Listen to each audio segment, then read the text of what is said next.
Alhamdulillahi Rabbil Alamin. Nahmaduhu wa nasta'inuhu wa nastaghfiruh. Wa na'udzu billahi min syururi anfusina wa sayyiati a'malina. May yahdihillahu fala mudilla lahu wa may yudlilhu fala hadiyalah. Asyhadu an la ilaha illallah wahdahu la syarika lah wa asyhadu anna Muhammadan abduhu wa rasuluhu la nabiyya ba'dah. Jamaah salat subuh yang dirahmati Allah Subhanahu wa taala.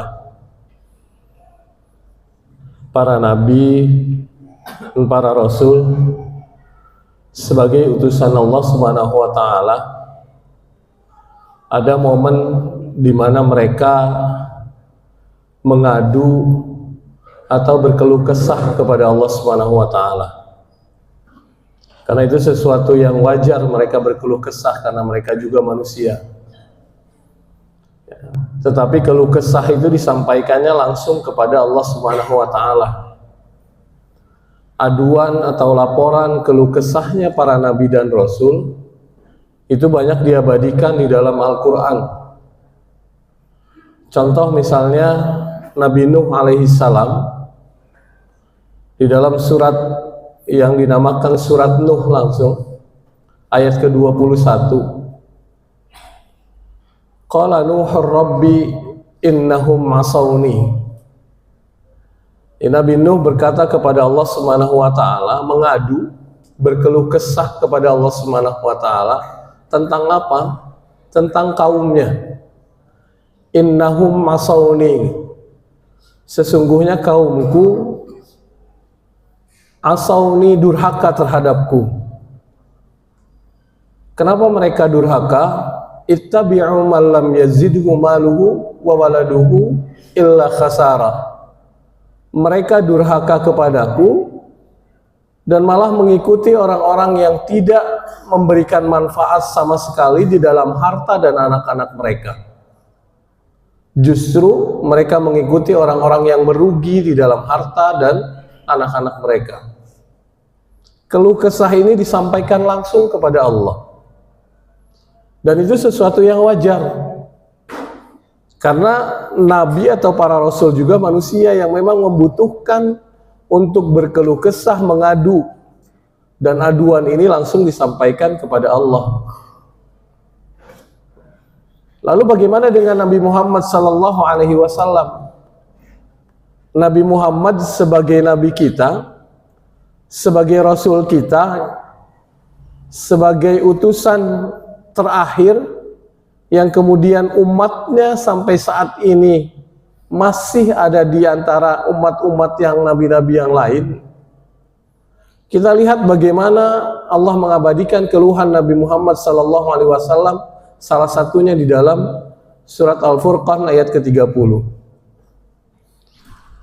Allah Subhanahu wa taala berfirman, wa qala ar-rasul, dan berkata Nabi Muhammad sallallahu alaihi wasallam berkata, berkeluh kesah, mengadu kepada Allah Subhanahu wa taala. Jadi hadirin, kalau mau mengadu, kalau mau berkeluh kesah, memang tempatnya kepada Allah, bukan kepada yang lain. Karena memang para nabi saja mereka berkeluh kesahnya langsung kepada Allah. Kalau kita punya permasalahan hidup, berkeluh kesahlah kepada Allah. Kemudian kata Nabi Muhammad sallallahu alaihi wasallam, ya Rabb, wahai Tuhanku, wahai Rabbku, inna qaumi, sesungguhnya kaumku, sesungguhnya umatku, ittakhadhu hadzal qur'ana mahjura. Mereka menjadikan dari Quran ini mahjura, berpaling, memboikot. Jadi seakan-akan keluh kesahnya yang disampaikan Nabi Muhammad SAW kepada Allah Subhanahu wa taala itu bahasa sederhananya, ya Allah, umatku tidak mau percaya lagi kepada Al-Quran. Mahjuro itu tidak mau percaya, memboikot. Kalau kita lihat asbabun nuzulnya, sebab turun ayat ini dikeluhkan oleh Nabi Muhammad karena kaum Quraisy yang tidak mau mengindahkan Al-Quran, tidak mau menerima Al-Quran sebagai pedoman hidup mereka. Mereka tidak mau membacanya, mereka tidak mau mendengarkan Al-Quran, mereka tidak mau memahaminya.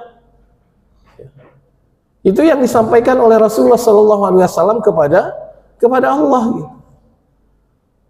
Tapi walaupun ayat ini ditujukan kepada kaum Quraisy pada saat itu, tapi ternyata realitanya pada saat ini itu terjadi gitu. Bahwa umat-umat Nabi Muhammad banyak berpaling dari Al-Quran.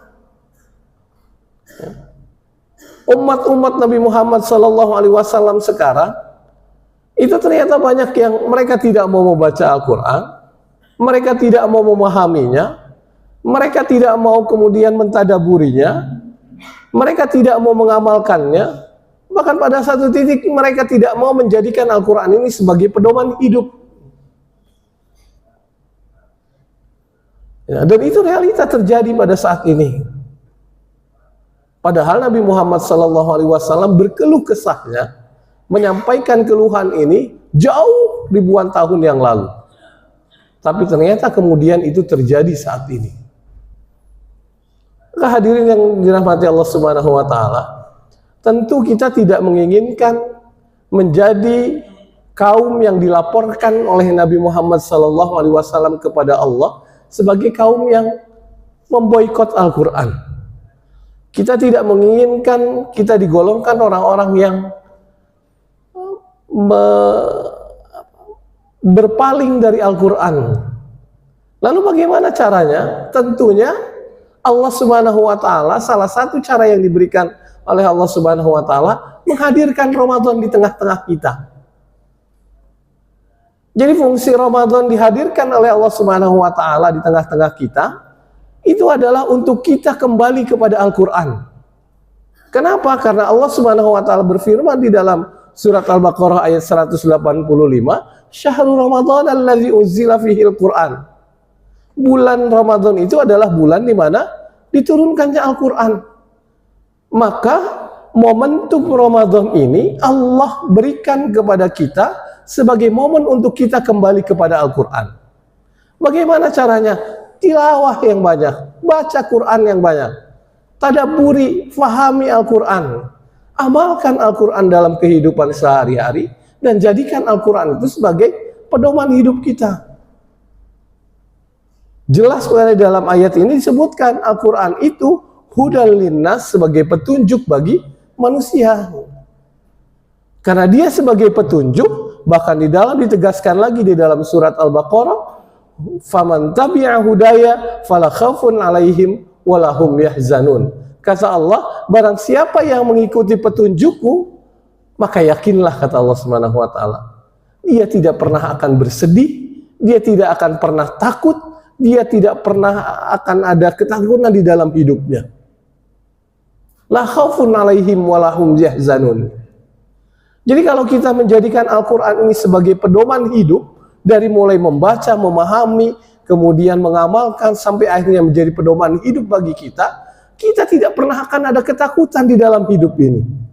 Kita tidak akan pernah sedih di dalam hidup ini. Kenapa? Karena setiap permasalahan hidup yang ada pada diri kita, ketakutan yang ada pada diri kita, itu akan ditemukan solusinya di dalam Al-Quran. Kembali kepada Al-Quran. Jadi, mari hadirin yang dimuliakan oleh Allah Subhanahu wa Ta'ala, sebagai pengingat buat diri pribadi dan semuanya, mari kita gunakan momentum Ramadan ini untuk kembali kepada Al-Quran. Kita baca, kita tadaburi, kita fahami, kita amalkan isi-isi di dalam Al-Quran. Karena kalau kita sudah lakukan itu semuanya, yakinlah Rasulullah SAW tidak perlu melakukan aduan nanti di yaumul qiyamah, tidak perlu melakukan laporan di yaumil qiyamah nanti kepada Allah Subhanahu wa Ta'ala. Kenapa? Karena Al-Quran nanti langsung yang akan memberikan aduan dan laporan kepada Allah terhadap diri kita. Iqra'ul Qur'ana fa innahu ya'ti yaumal qiyamati syafi'an li ashabihi. Kata Rasulullah SAW, bacalah Al-Quran, fahamilah Al-Quran, tadaburilah Al-Quran, amalkan Al-Quran, karena sesungguhnya nanti Al-Quran yang akan menjadi syafaat, menjadi penolong di hari kiamat nanti.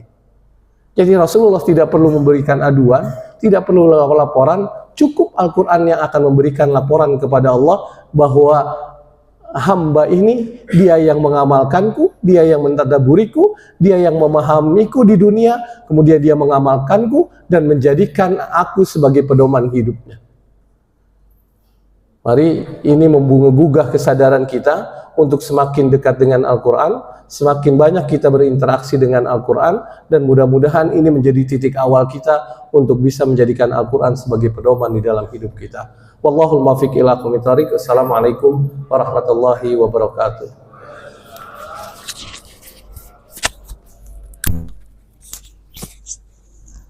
Ada yang mau jualan dia.